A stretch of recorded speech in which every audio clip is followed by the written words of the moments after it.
Cada vez sobe máis o prezo da cesta da compra, sen embargo, non todos os sectores notan a mesma subida. Os produtos frescos como a carne, o peixe, as froitas ou as verduras son as que notan a maior subida de prezos. Isto apreciase nos supermercados, mas tamén nos mercados de abastos. Sen embargo, non todos os sectores aprecian as mesmas subidas nin polos mesmos factores.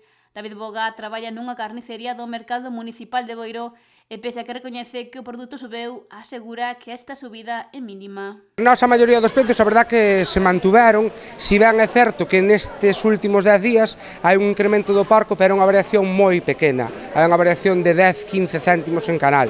Entonces eso ao final no cliente repercute en aproximadamente 20 céntimos, non unha subida como a mellor noutros sectores que se sube por euros, máis ben, non, nós ao fin e ao cabo son subidas mínimas, e xa che digo, entre 15 e 20 céntimos vai andar na subida solamente do porco, o resto da carne mantense como estaba.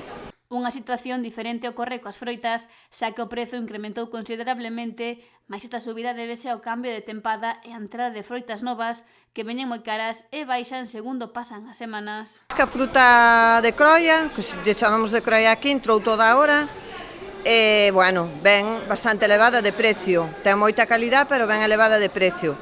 Pero de semana en semana está baixando. E aínda coa subida, os clientes seguen mercando, aínda que en menor cantidade. A xente agora quitouse da mazán, do plátano, da pera e apetece a fruta de croia. Compra menos cantidad, pero leva. Está o mercado bastante contento.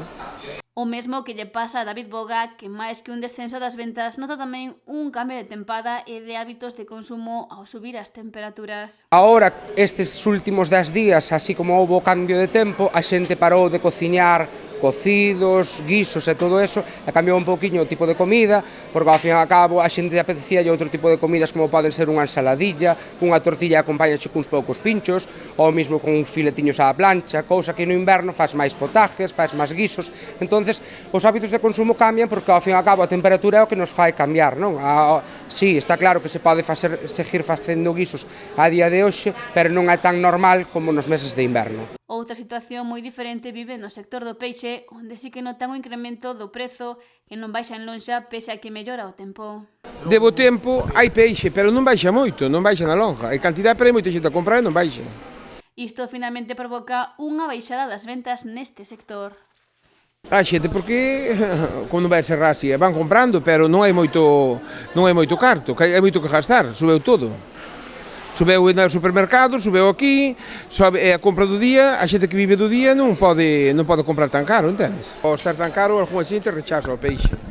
E levan ao mellor un peixe máis económico, como é o bacalao, como é o chincho, como é a xouba, e o peixe máis gordo vai máis despacio, porque é máis caro, entendes?